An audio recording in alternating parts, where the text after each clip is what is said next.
Hey, how's it going, guys? Mr. Boss for the win here, and in today's Grand Theft Auto 5 video, we're going to be comparing two of the best weaponized vehicles in the game, and ultimately deciding which one is the best. Now, those two vehicles are going to be the Ruiner 2000 and the brand new Vigilante that came in Smuggler's Run as a part of the sort of Halloween update. So, ever since my last video that compared all three of the rocket-powered vehicles, Vigilante, Rocket Voltic, and Oppressor, a lot of you guys in the comments and on Twitter said you should compare the Ruiner 2000 and the Vigilante because they do share similar properties in terms of being weaponized vehicles and some of the most expensive vehicles in the game too. So let's start with that, as that's going to be the first question on everyone's mind. Well, what's the pricing situation like?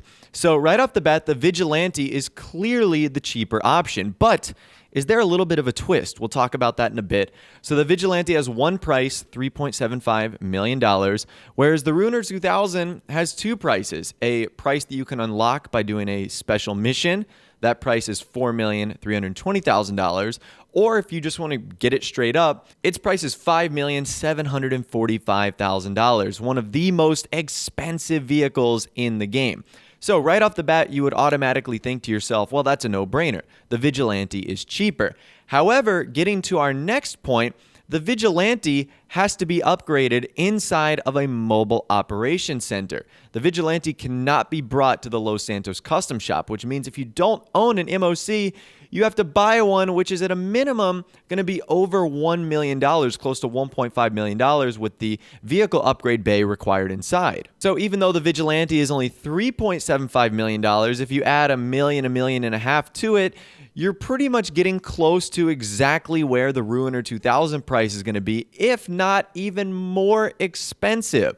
So keep that in mind, because the Ruiner 2000 does not have to be upgraded at a mobile operations center, because those weren't around when the Ruiner 2000 came out. It's upgraded just regularly at the Los Santos custom shop. So I'm going to say the price is a wash here. They're almost even, because even though the Ruiner 2000 up front is more expensive, the Vigilante has that back end cost of not only getting an MOC, but having to spend like $180,000 more to get the missile upgrade, which of course we'll talk about in a little bit, is a nice chunk of change and something you certainly can't ignore. So I'm going to say the price is relatively even. They're just both very expensive. Now, building off of that, another difference between these two is the way they're stored. So the Ruiner 2000 is stored in a underground vehicle warehouse, which is actually something else you need to own in order to have one of these vehicles. So add that to the price as well. Whereas the Vigilante is just stored in a regular garage. It could be an office garage, an apartment, anything like that. So that's where I see the advantage going to the Vigilante, is it can be stored in really any location, whereas the Ruiner 2000 is going to be locked to your vehicle warehouse, which only has a few specific locations on the map, and means it's a little bit harder to get your vehicle. It has a much longer cooldown time in order to either get it from the mechanic or to spawn it in via the vehicle interaction menu. So now that we know their price, the way they're delivered, and the way they're stored, let's talk about the armor features on this. And luckily for us, they're exactly the same. Not so great for everyone is they are pretty awful. So both the Ruiner 2000 and the Vigilante have the exact same armor ratings and explosive resistance. They are not bulletproof. They don't serve any protection against weapons or bullets for players inside of the actual vehicle itself, and they cannot survive a single explosive, which is rather disappointing. They both blow up with one sticky bomb, one RPG, one grenade, one fire, one homing launcher. They blow up with one explosive. So that is by far the weakness of both of these vehicles. As highly weaponized and advanced as they are in their own individual and unique ways, if someone lands a sticky bomb on you or an RPG, or even connects a couple shots with a well-placed sniper rifle round, or a couple assault rifle bullets, you are a sitting duck inside both of these vehicles. So they're both kind of a wash as far as that goes too, because both of them aren't all that great at protecting the player inside. Now, let's talk about the weapons on both of these vehicles. So the Ruiner 2000 comes stock with both missiles and the 7.62 machine guns, whereas the Vigilante has the option to have both the missiles and the 7.62 machine guns. But the Vigilante, you actually have to upgrade the missile option in your mobile operations center. So that's another interesting thing you might not have known. They both share the exact same missiles too. They're not different. The biggest difference is the Ruiner 2000 only has 8 missiles and then it has to either be brought back to storage or a new one called in order to get more missiles. Whereas the Vigilante comes stock with 30. That's over 3 times the amount that the Ruiner 2000 has, and that right there is probably your biggest difference. 30 missiles versus 8 missiles is an absolute ton. And that is a huge difference without having to worry about, every 2 or 3 minutes ultimately needing to bring your vehicle back to either its garage or its vehicle warehouse so that it can replenish its missiles. That is by far one of the biggest and best differences between these two vehicles is the weapons and the fact that the Vigilante has way more missiles than the Ruiner 2000. Now, let's talk about some of the unique differences between these two vehicles. They should be rather obvious, and this is where it's going to be up to you to decide which one is more important. So the Ruiner 2000 has 2 unique abilities. It has the ability to jump by clicking in on the left stick, and it also has a parachute on there, which makes it very unique. Now, the Vigilante also has 2 really unique things as well. It has the rocket thruster boost on the back, and it also has increased ramming power. In fact, it's the best ramming vehicle in the game. So this is where you need to decide what's more important to you. Do you think a rocket boost and ramming-like abilities is more important? Or do you think a more tactile jumping and parachuting ability is something that's more important? They each cater to different and unique styles. I think the Ruiner 2000 is a little bit more spy-like, a little bit more specific and tactical, whereas the Vigilante is incredibly loud. It's like, hey, I'm here, I've got 30 missiles, a rocket boost, and I'm here to ram you off the road.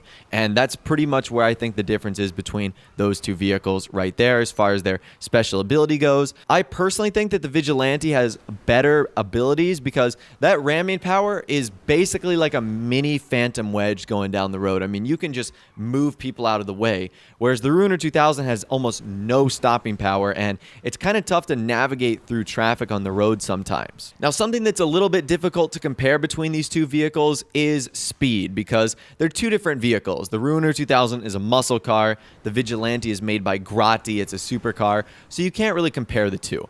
Obviously, the Vigilante is faster, but as far as maneuverability goes, I think the edge definitely goes to the Ruiner here. I've said that the Vigilante is very clunky and bulky. It's hard to turn. The Ruiner 2000 definitely gets a slight edge in terms of maneuverability, not only with its jumping and parachuting ability, but also how much lighter it is, how much, faster it can turn. And like I said, it doesn't feel so clunky and bulky and difficult to control at times. Now, let's talk about some other key differences between these two vehicles. One of the biggest differences is that the Ruiner 2000 cannot be used in missions, whereas the Vigilante is a personal vehicle, so it can be used in missions, and it can also be used in heist. And what's also interesting is I just found this out. In heist, it has a special perk that makes the windows bulletproof. So that is once again in heist missions only, the Vigilante ends up getting bulletproof windows. Whereas, like I said, with the Ruiner 2000, you can't use it in missions and you can't use it in heist. So that is a big downside to this vehicle. Now, one of the other main differences between the Ruiner 2000 is the Vigilante is insurance. So the Ruiner 2000 does not have insurance, whereas the Vigilante does. So if someone destroys your Ruiner 2000 or you blow up someone else's, you won't pay for the insurance. It'll just be put back in the vehicle warehouse. However, if your Vigilante is destroyed or you destroy someone else's, the insurance cost is $20,000, the most expensive in the game. So that's also something to keep in mind as well, that the insurance on the Vigilante obviously is pretty pricey and it's non-existent on the Ruiner 2000. So now let's get on to the final verdict, deciding which one of these vehicles is truly the best. And there isn't one answer that in every situation this vehicle is better. Each vehicle has its own different and unique perks that makes it very special and incredibly usable. It all sort of depends on the situation you're going for.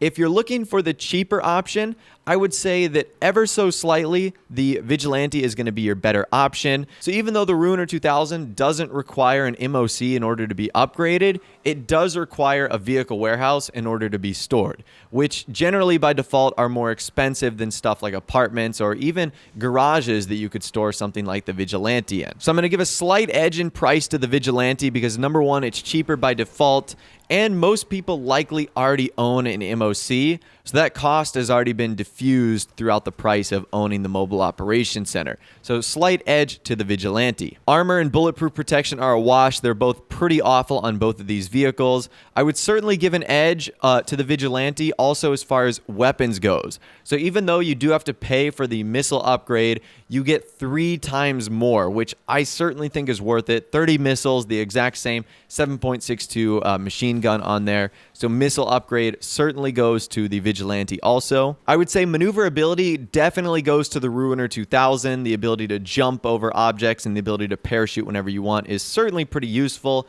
It's a lighter vehicle and it's definitely easier to control.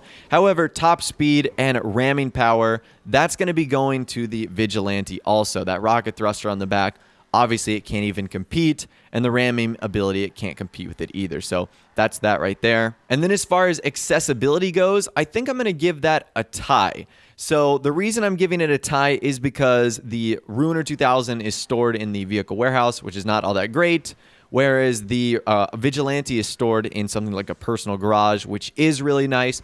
However, as far as upgrading goes, Ruiner 2000 can go to the LSC, whereas the Vigilante is stuck in the Mobile Operations Center, which is something I don't think is all that great. So I think we've got a handful of ties, the Ruiner 2000 winning in maybe a category or two, but I think a lot of the pros for the Vigilante outweigh the pros for the Ruiner 2000. So that's the one I'm going to say wins this battle today. I think the Vigilante is better overall than the Ruiner 2000, but I'd love to hear from you guys in the comment section down below. Let me know which one you think is the best and which one you have purchased, or if you bought both. Let me know in the comment section down below. I'd love to hear from you guys down there. If you did go and enjoy this video, though, a like rating would of course be awesome, and also subscribe to my YouTube channel if you are new, or you like daily GTA 5 videos like this. With all the way, guys, like I said, thanks so much for watching. Take care, and I'll see you guys in the next video.